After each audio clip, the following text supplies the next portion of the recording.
The exact moment the brass pin of the Purple Heart pierced my dress uniform, my sister's voice hissed from the row behind me. Guess they hand those out to anyone who limps home alive these days. I stood there with shrapnel still embedded in my shoulder, staring straight at my parents. My father smirked, my mother nodded. Their contempt cut deeper than the wound, but nothing compared to what came next. 2 hours later, Admiral Harris dropped the truth on me like a bomb. 24 dead, 1 survivor. They didn't die in an accident. They died because my own family sold them. I never imagined my family would betray their own daughter for money. Before I tell you what happened, I want to ask, where are you watching from right now? And what time is it there? Take a second and drop it in the comments below. Let me know I'm not alone out here. All right. Let's begin. The Naval Intelligence bunker was freezing. The air conditioning bit through my dress shirt. Admiral Harris didn't offer a chair. He just threw a manila folder onto the steel table. The photographs slid out and fanned across the cold metal. I looked down and couldn't breathe. Sergeant Davis, face down in yellow sand, his body armor shredded. The ground around him was stained dark rust black. Next photo. Corporal Evans. The charred remains of our transport vehicle. I gripped the table edge. My knuckles turned bone white. The shrapnel in my left shoulder throbbed, but it was nothing compared to the numbers on the next sheet. Harris tapped a blunt finger against a line of text. Look at the source IP address, Captain. I forced my eyes to focus. IP origin, Portishead, Bristol. My zip code, my street. The house I grew up in. For 3 straight years, I lived like a ghost. Stale rations. Powdered coffee that tasted like battery acid. I skipped every holiday leave. I took every high-risk deployment they threw at me just to collect combat pay. Every single pound went back to Portishead to keep my father's dying shipyard from collapsing.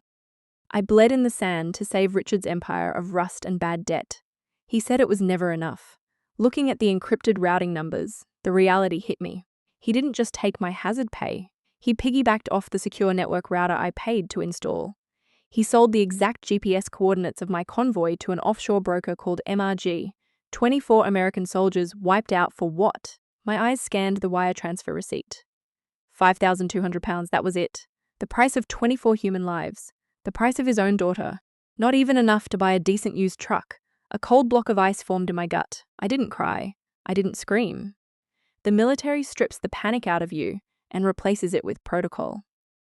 My brain switched into combat mode. Harris gathered the photographs and shoved them back into the folder. The Federal Bureau of Investigation is already circling, he said. They smell blood in the water. But this is Navy business. We lost our people. I'm giving you a head start. He looked me dead in the eye. You have 48 hours, Alice. Find hard evidence tying your father to that money trail before the press gets wind of this and the feds lock down your family compound. Understood? I pulled my shoulders back. Understood, Admiral. I turned and walked out of the bunker. The humid night air of the Bristol coast hit me in the face. The wind coming off the harbour smelled like dead marsh grass and diesel fuel. I walked to my beat-up Ford F-150. The hinges whined when I opened the door. Before I could put the key in the ignition, my phone buzzed. A text from Vivienne, my mother. Come home, honey. I bought a prime ribeye. We're firing up the grill to celebrate your hero's medal properly. My stomach turned violently. Celebrate? She wanted to eat meat bought with the exact same money they used to slaughter my squad.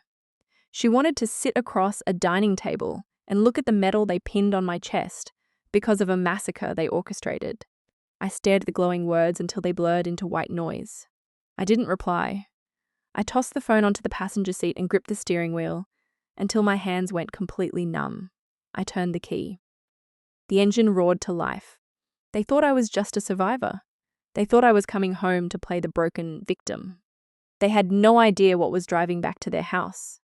The heavy tires of my Ford crunched over cracked asphalt as I drove toward the coastal highway. To my left, the Portishead shipyard loomed in the darkness. Massive steel cranes stood frozen against the black sky, covered in thick layers of peeling orange rust. The dry docks were completely empty. Chain-link fences sagged under overgrown weeds. The smell of stagnant saltwater and old diesel fuel hung thick. It was a graveyard of metal and bad debt.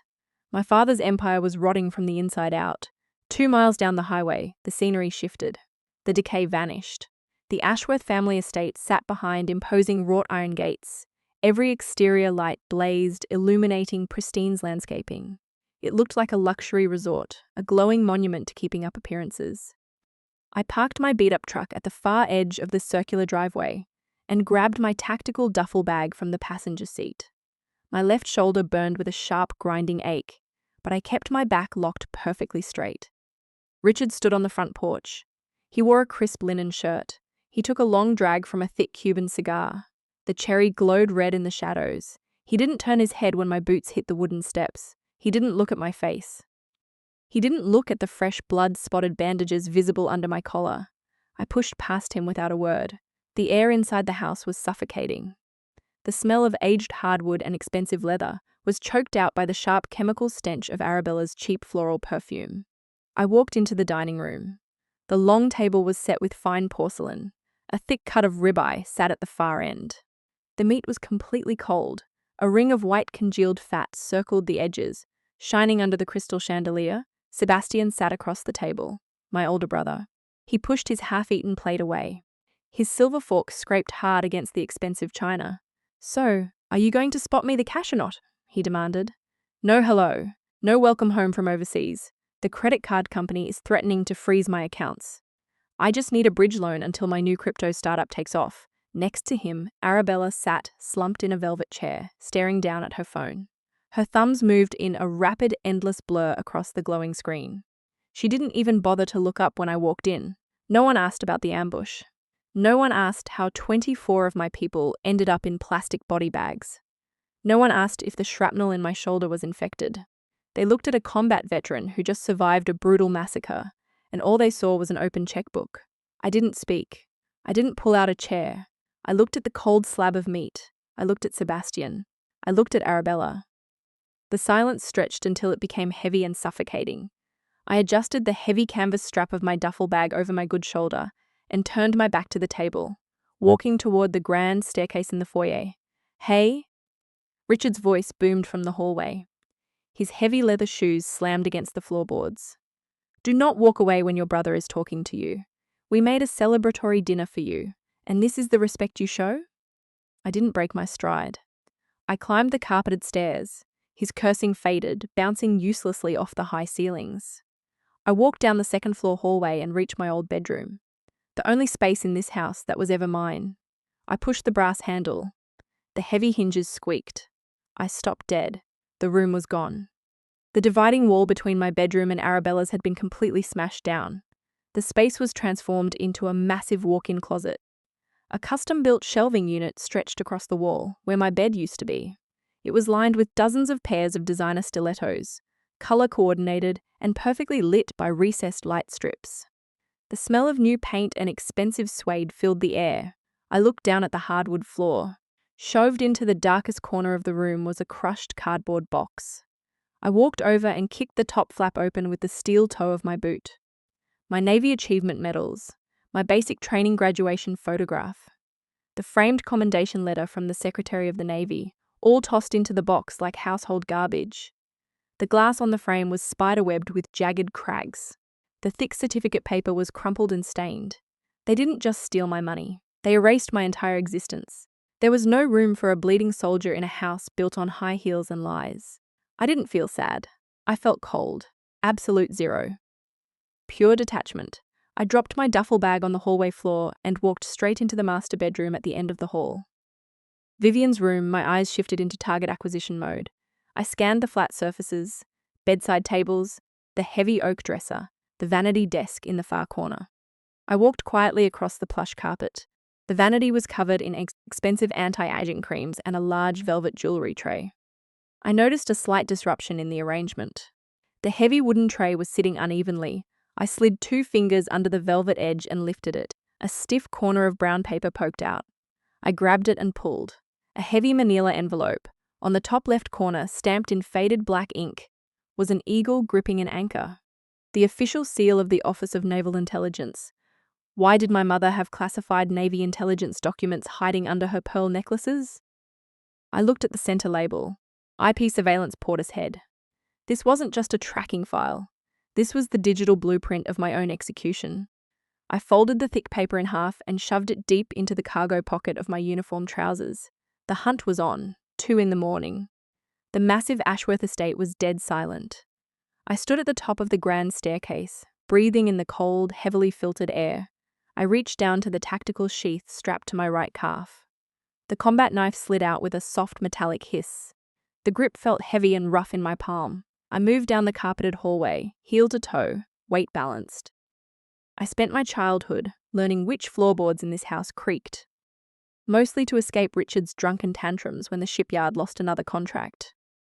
Now those same survival instincts were helping me hunt him down in his own home.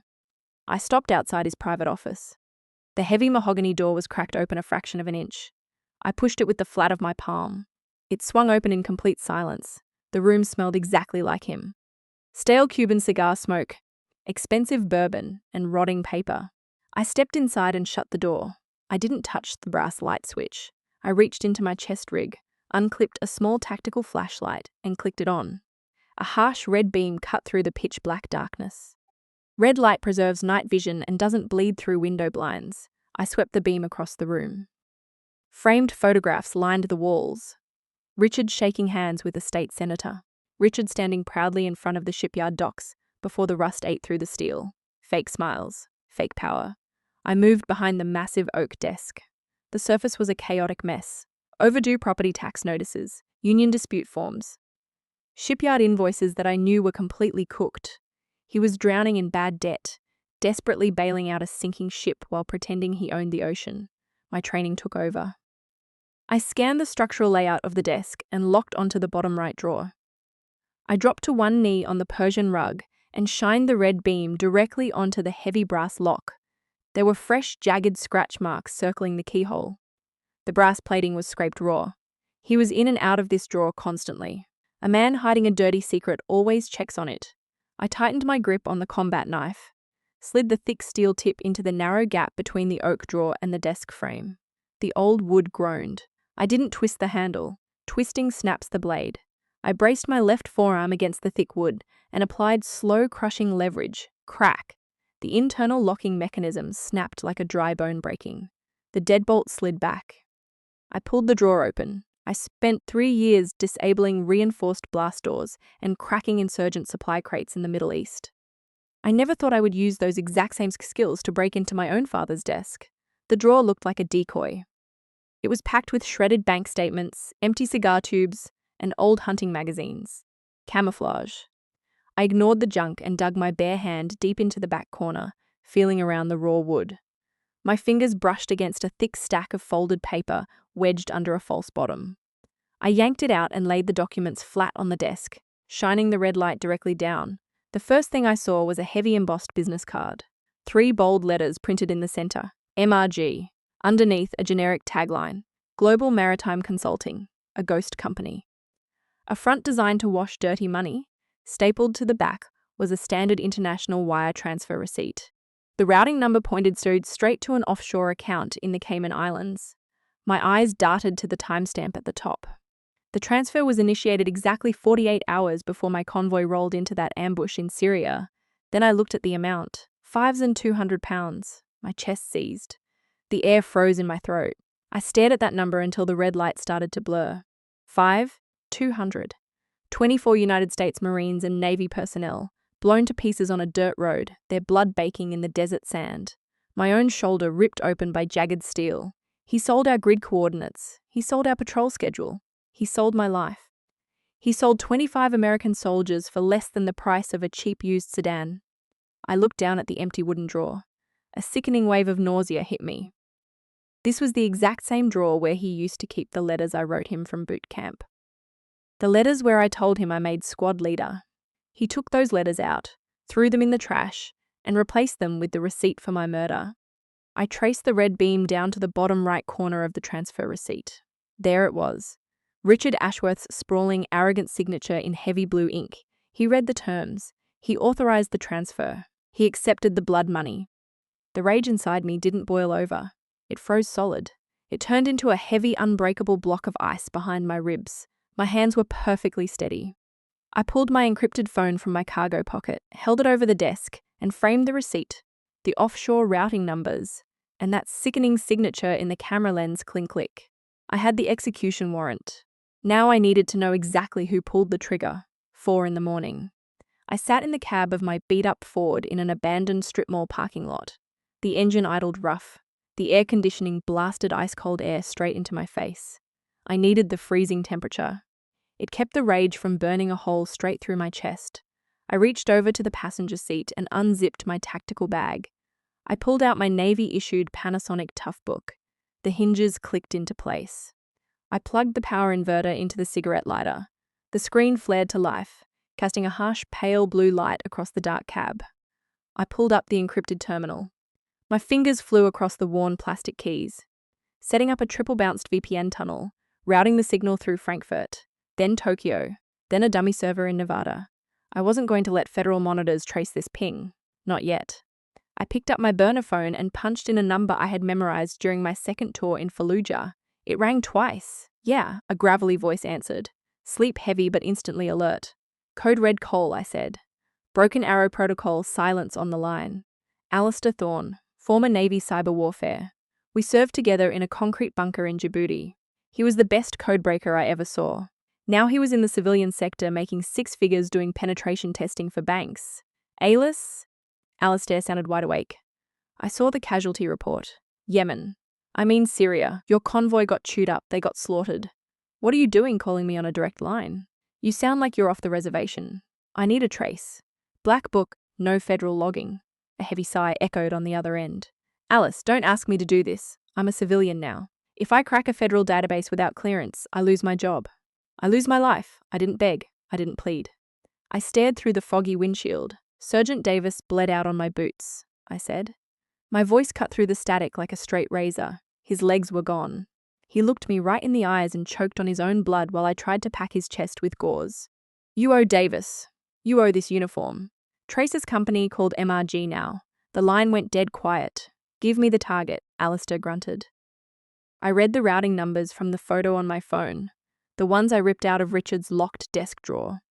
For 10 minutes, the only sound in the truck was the rattling engine and the distant rhythmic pinging of Alistair's keystrokes. Got it, he finally said. His voice dropped an octave. It sounded sick. Alice, what the hell did you stumble into? Give it to me straight. MRG. Maritime Resource Group. Shell Corporation registered in the Caymans. They don't consult on shipping lanes. They broker military intelligence to private contractors operating in the Middle East. Black market buyers. Insurgents with deep pockets. So the ambush in Syria, it was bought and paid for, I said. Alistair confirmed. Someone handed them your exact patrol route. GPS coordinates, timings, the blind spots in the drone coverage. The insurgents just bought the map and waited. There's one more thing, Alistair said. The typing started again faster this time. I tracked the origin of the data leak. It didn't come from a Navy server. It came from a low-level email hack. Someone scraped your personal webmail, got access to your unclassified deployment schedules, then used that to backdoor the tactical relay. Where did the hack originate? Local IP, Portishead. Actually, Alice, the ping bounced off the exact same router you paid to install. The Wi-Fi network at the Ashworth estate. Who ran the scrape? The digital footprint is sloppy. Amateur hour. A kid playing with dark web toys. Device name is Evan MacBook Pro Advan, my older brother, the same coward who sat across from me hours ago whining about his credit card debt. He piggybacked on my internet connection and hacked my emails to steal military coordinates. He handed the data to Richard, and Richard used the shipyard to broker the deal. Burn the connection, Alistair. Erase the logs, Alice. Wait. I reached out and slammed the heavy lid of the Toughbook shut. The blue light died instantly. The cab went completely dark. I sat in pitch black for a full minute. I listened to the engine rumble. I felt the cold air biting into my skin. 24 soldiers dead because my brother wanted to pay off his credit cards and my father wanted to save his rusting metal cranes. They traded American blood for £200. I grabbed the heavy steel gear shifter and threw the truck into drive. The tires grabbed the broken asphalt, kicking up loose gravel. Vivienne had sent a text saying they were celebrating. They were eating prime ribeye. It was time for dinner. The Bristling Rose was a fortress of expensive noise. Downtown Bristol on a Friday night. A thick wall of wealthy chatter, clinking crystal, and live jazz from the Mahogany Bar. Men in custom-tailored suits laughing too loud. Women wrapped in heavy jewelry drinking 16-pound martinis. The air inside reeked of seared aged beef, roasted garlic, and melted butter. Pure gluttony. A world completely insulated from the reality of burning diesel and copper blood. I walked past the hostess stand, my heavy boots sinking into the plush carpet. I spotted them at a massive corner booth. My family. The architects of a massacre. Richard was holding court. He had a massive glass of Napa Valley Cabernet in his right hand, swirling the dark red liquid against the glass. A 250 pounds bottle of wine. He sold 24 American soldiers for 40,000 pounds total. Here he was casually drinking the profits. And then I told the union rep, "You either take the pay cut or I padlock the gates on Monday." Richard boomed, laughing at his own ruthless joke. I slid into the booth across from him. I kept my spine rigid, locked in parade rest. The shrapnel in my shoulder throbbed with each breath. Nobody stopped talking when I sat down. Nobody asked how the flight back was. Nobody asked if the surgeons at the VA hospital managed to pull all the jagged metal out of my flesh. Sebastian was aggressively cutting into a massive slab of bone-in ribeye. His steak knife screeched against the porcelain plate. "I'm telling you, Dad, Web 3 is the only play." Sebastian mumbled around a mouthful of half-chewed bloody meat. "I just need a 14,000-pound seed injection to float the servers. The ROI is totally guaranteed." I stared at Sebastian's hands. Soft hands, perfect cuticles. He never worked a single day on the dry docks. He never lifted anything heavier than a golf club. Those were the exact same hands that typed out my email password. The same hands that hacked my deployment schedule on a MacBook Pro and handed the grid coordinates to a ghost company. I calculated the physical distance across the table. I wondered how fast I could reach over and snap his wrist. 2 seconds. Maybe less. To my left, Arabella let out a loud, dramatic sigh. She ignored her untouched grilled salmon, reached into her designer leather purse, and pulled out a plastic ring light. She clipped it onto the top edge of her iPhone. Click. A blinding white LED halo flared to life. It washed out the warm restaurant lighting, casting a harsh surgical glare over our side of the table. She raised the phone, angling the camera so it caught her perfect makeup and the white medical bandage poking out from under my collar. She hit record. Her entire posture changed in a fraction of a second. Her face melted into an expression of deep manufactured sorrow. "Hey guys," Arabella said, her voice suddenly soft and syrupy. "I'm just having a quiet dinner with my amazing sister. She just got back from overseas. She got the Purple Heart today. Our family is so incredibly blessed she survived. Please pray for her."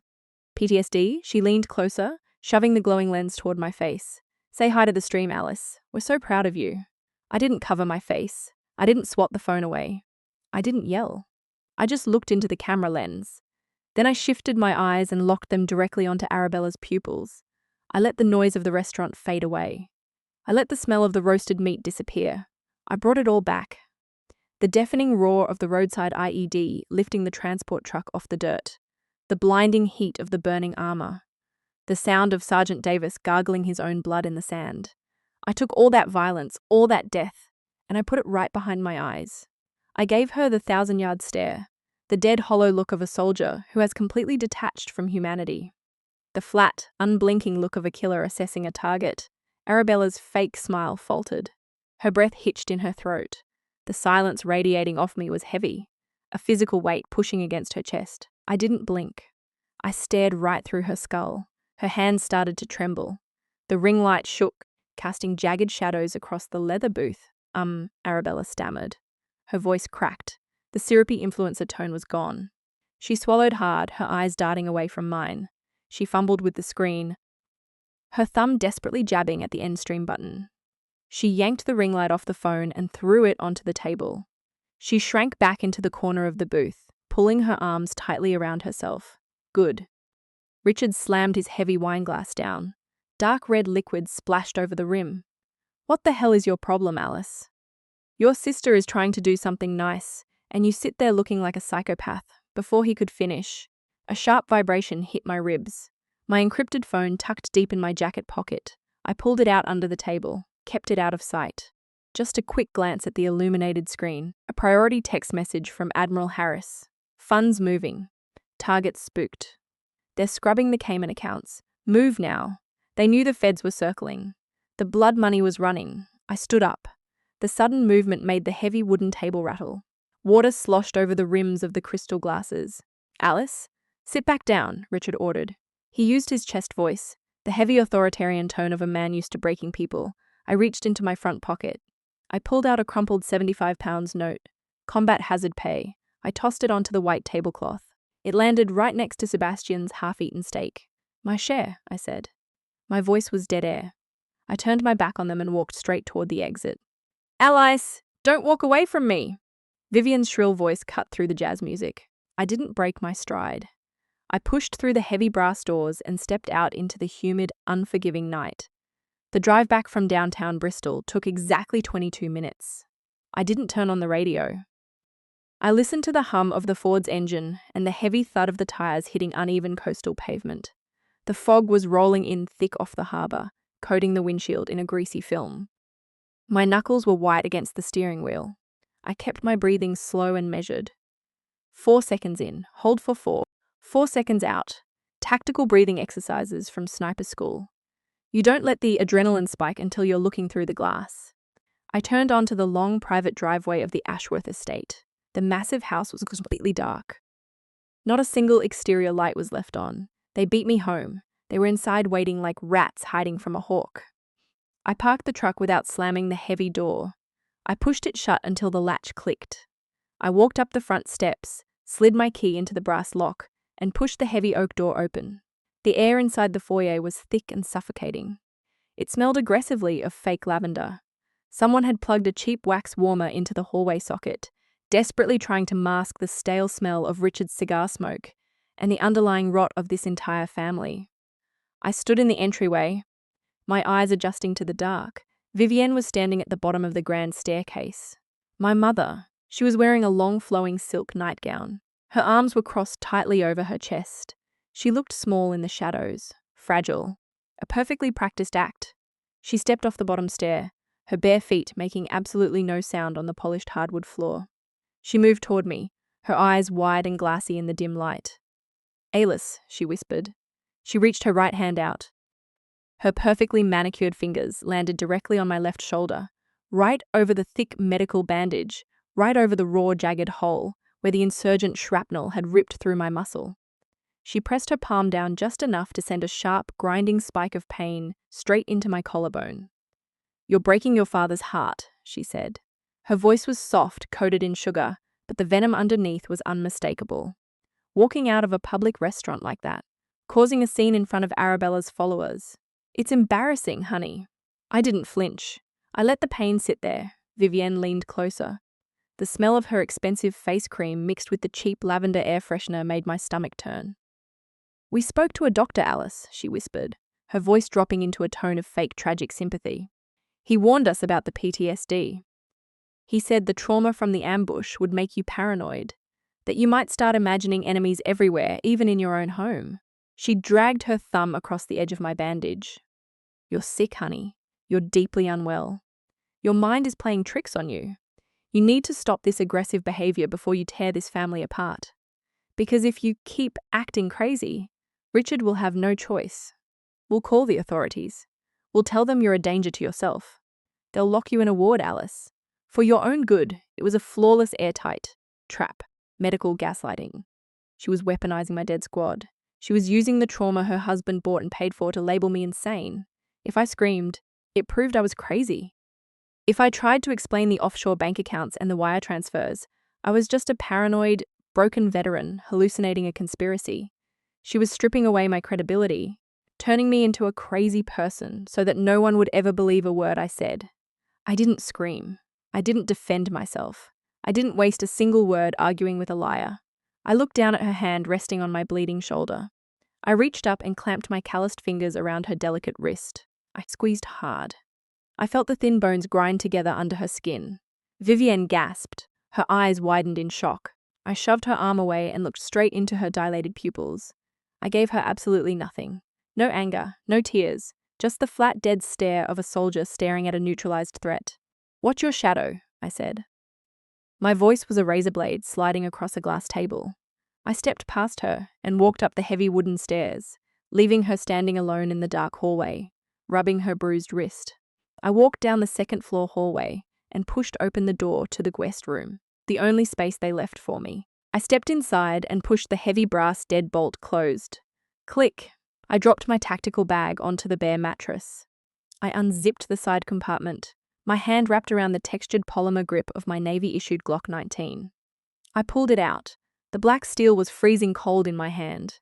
I hit the magazine release with my thumb. The heavy clip slid out and dropped into my left palm.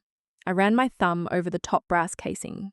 15 rounds of hollow point ammunition. I slammed the magazine back into the grip. Smack. I grabbed the rear serrations on the slide, pulled it back hard, and let it snap forward. Clack, a round seated perfectly into the chamber. The investigation was over. I was done looking for clues. The hunt was on midnight. The coastal air hung thick and wet over the Portishead shipyard. I stood in the shadows of the dry dock, staring at the sagging chain-link fence. The perimeter security was a joke. A couple of rusted padlocks and a single lazy halogen floodlight that flickered every 10 seconds. Richard stopped paying for overnight guards 3 years ago to save a few pounds. It made my job easy. I slipped through a gap in the rusted wire. My boots hit the cracked concrete without a sound. I moved like a ghost through the graveyard of my father's failures. Massive peeling steel cranes towered over me, bleeding orange rust onto the asphalt. I reached the main office trailer. A discarded shipping container sitting on cinder blocks. The front door had a cheap deadbolt. I pulled my combat knife, wedged the thick steel tip into the door frame, and applied upward pressure to the latch. 3 seconds. Pop! I stepped inside. The air was stagnant, a physical weight. It smelled like cheap wood paneling, water damage, and Richard's stale Cuban cigars. I swept my red tactical light over the room. Piles of unpaid invoices, a dusty leather chair, a cheap laminate desk. My eyes dropped to the floor behind the desk. A faded rug kicked slightly out of place. I kicked the rug aside. A digital floor safe sat bolted into the concrete. Old model, heavy steel. A digital keypad with rubbed-out plastic buttons. I knelt on the cold floor. I needed a 4-digit PIN.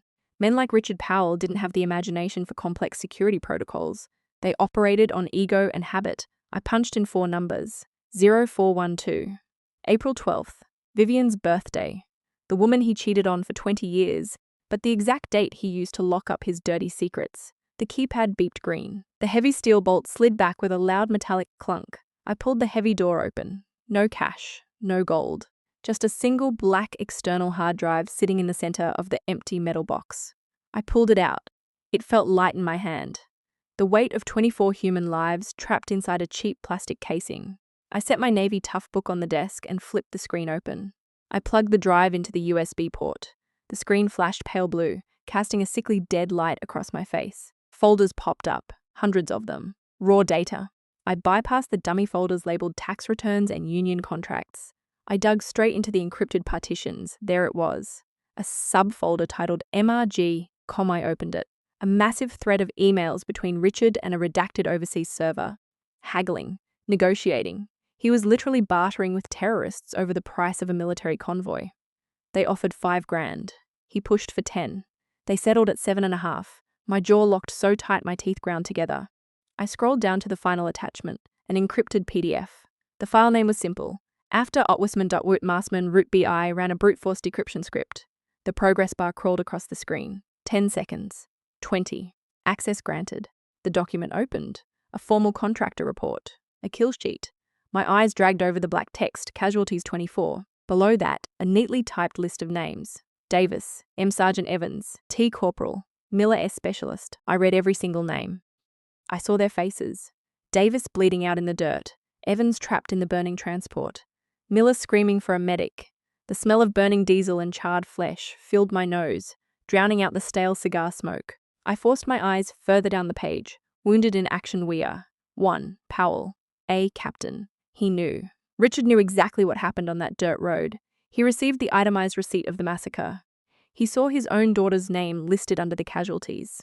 I scrolled to the very bottom of the page. Payment authorization. And there it was. Richard Ashworth's electronic signature, timestamped 12 hours after the ambush. He read the names of the dead. He saw my name. He saw that I was bleeding in a military hospital, and his only reaction was to click approve so the £5,200 would clear his offshore account.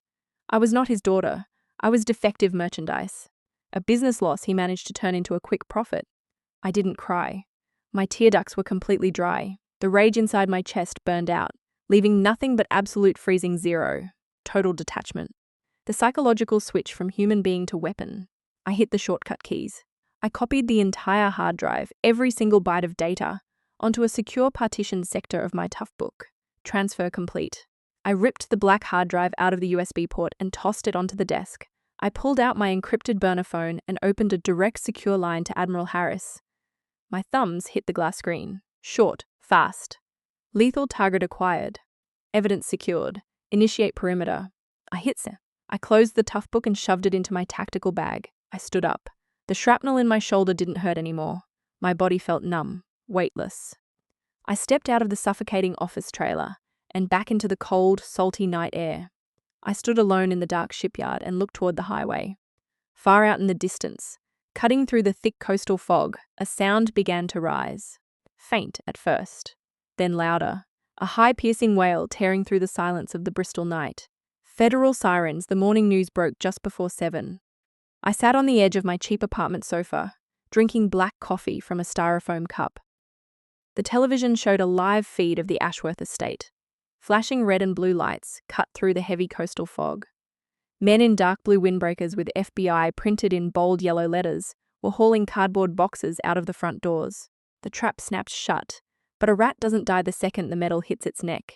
It thrashes. My phone started vibrating on the coffee table. Not a call, a notification, then another. Then a continuous high-pitched mechanical stutter. I picked it up.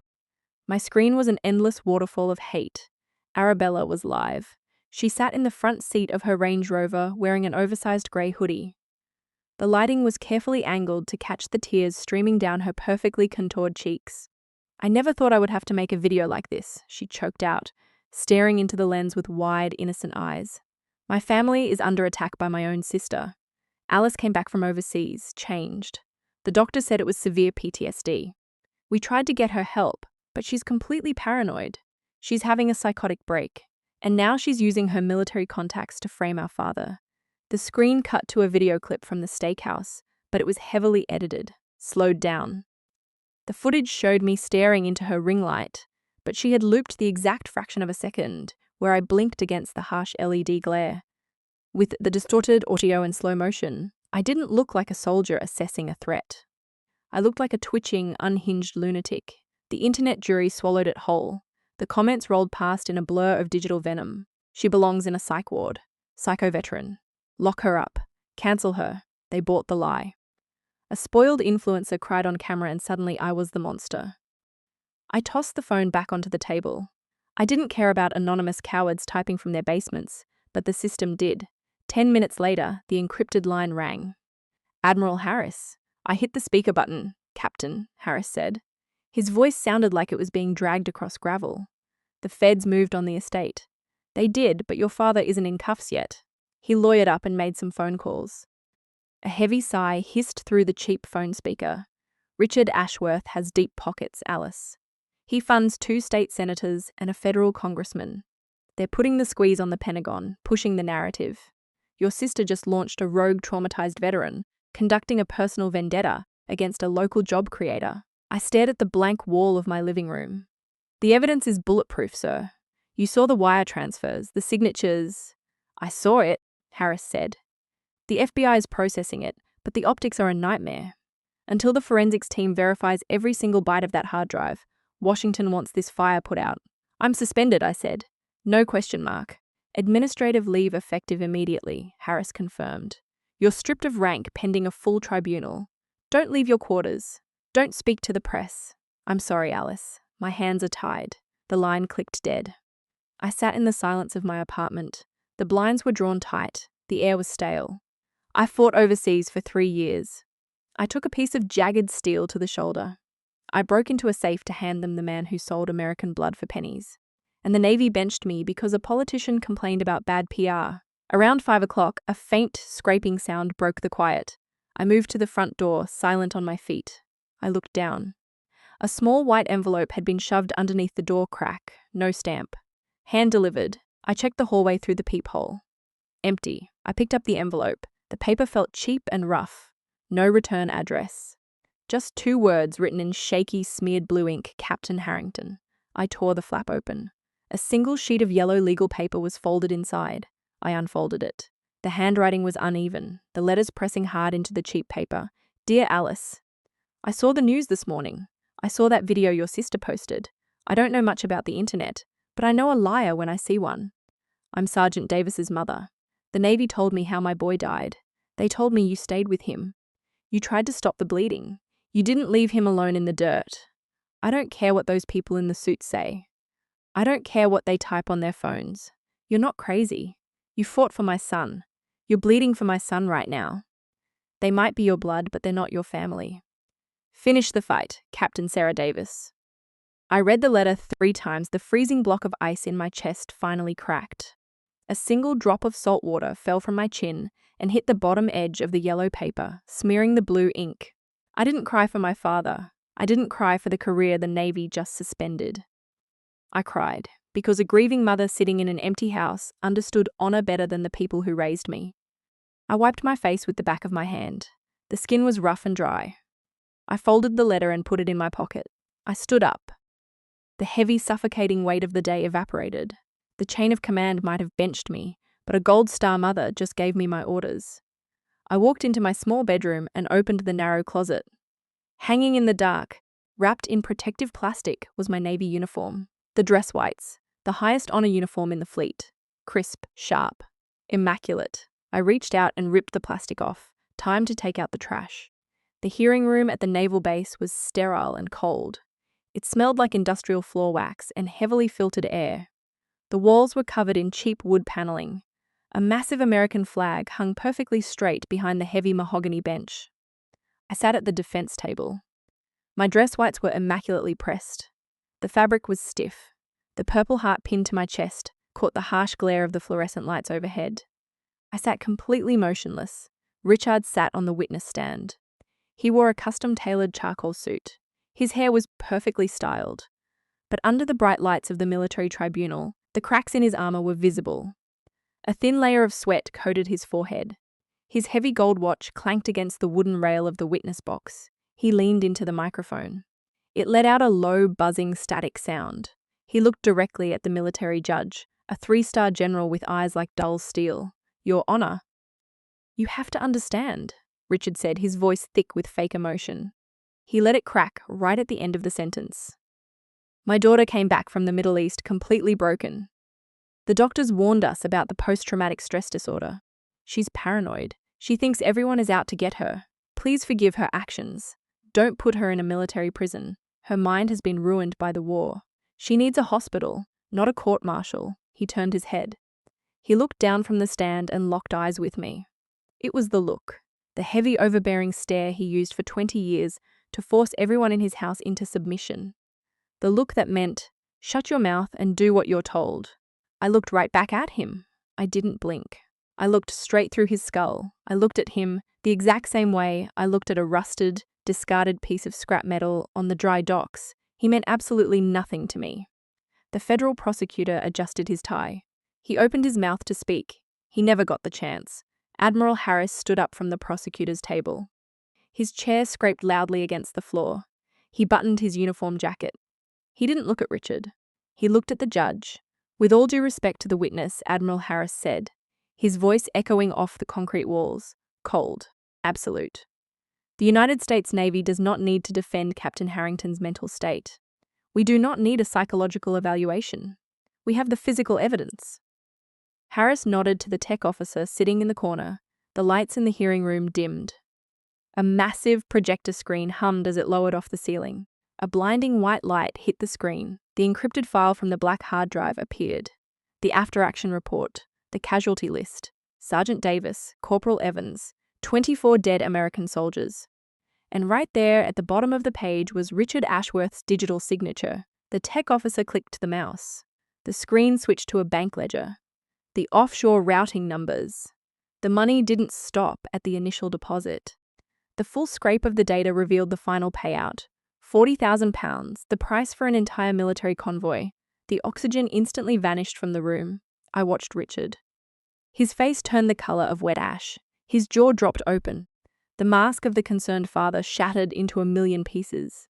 He grabbed the wooden rail of the witness stand with both hands. His knuckles turned bone white. He was suffocating on his own lies. He looked like a cornered rat staring into the barrel of a shotgun. In the gallery behind him, Vivienne buried her face in her hands. She started sobbing loudly. But it wasn't guilt.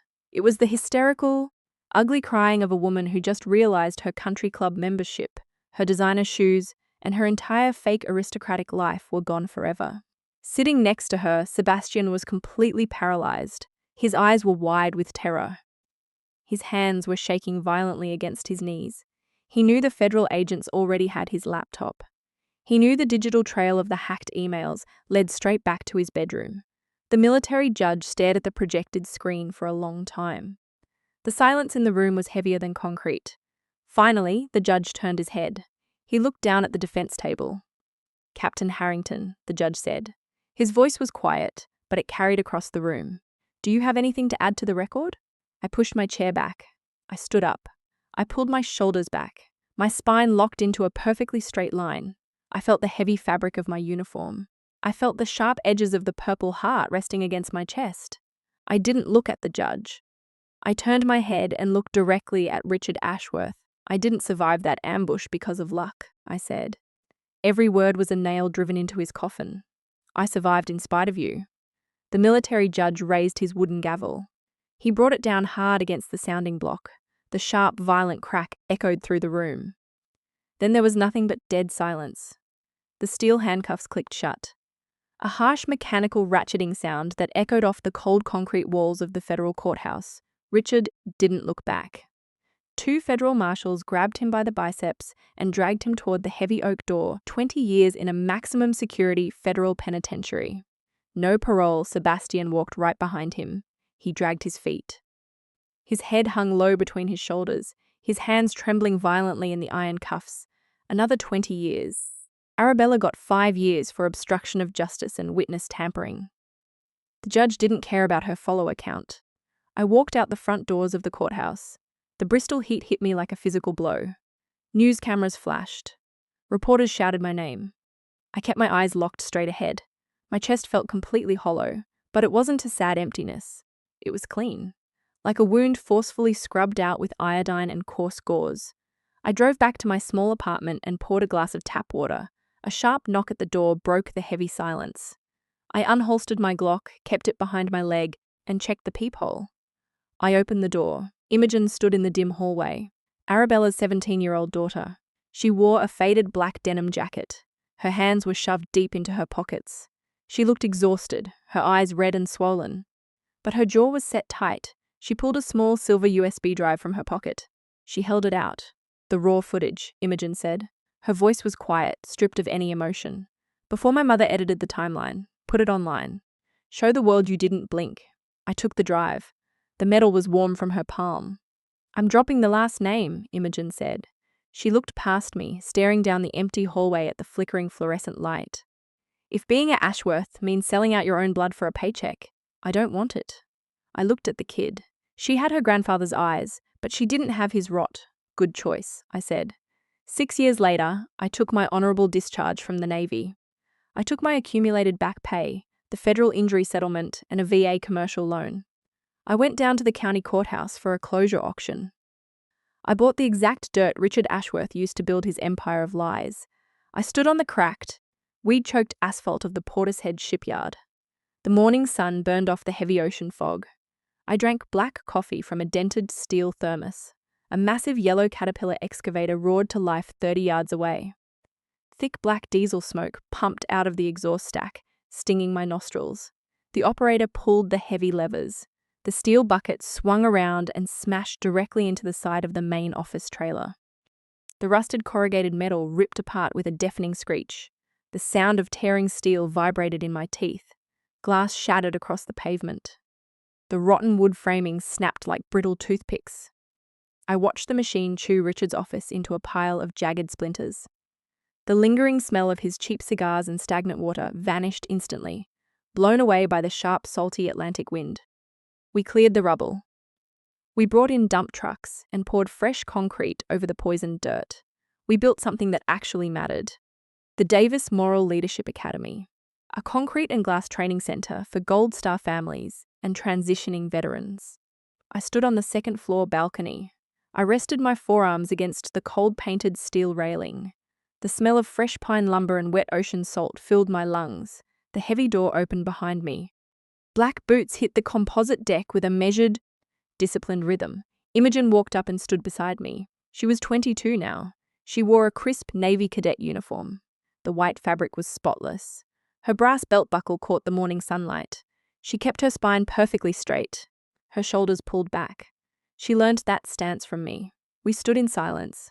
We watched a massive container ship inching across the grey horizon. "Did you ever forgive him?" Imogen asked. She didn't look at me. Her eyes stayed locked on the water. I took a slow breath. I felt the thick, tight scar tissue stretching under my collarbone.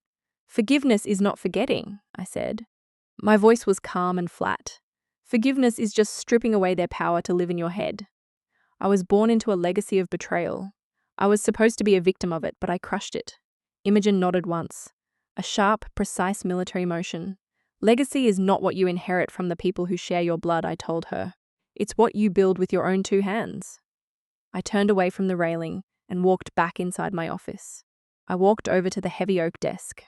A small wooden display case sat in the center of the blotting pad. Inside rested the Purple Heart. I looked down at the gold rim and the purple ribbon. It used to feel like a bleeding wound. It used to feel like a heavy, suffocating weight dragging me down into the burning dirt of Syria. Not anymore. Now it was just a piece of forged metal. A physical receipt for the truth. I reached out and closed the glass lid. The latch clicked shut. The ghosts were dead. I was finally awake. If you stood with me to crush this toxic legacy, hit the like button and leave a comment saying, "I choose my own legacy." Subscribe to Hidden Family Infidelity and Revenge, and thank you. I'll see you next time.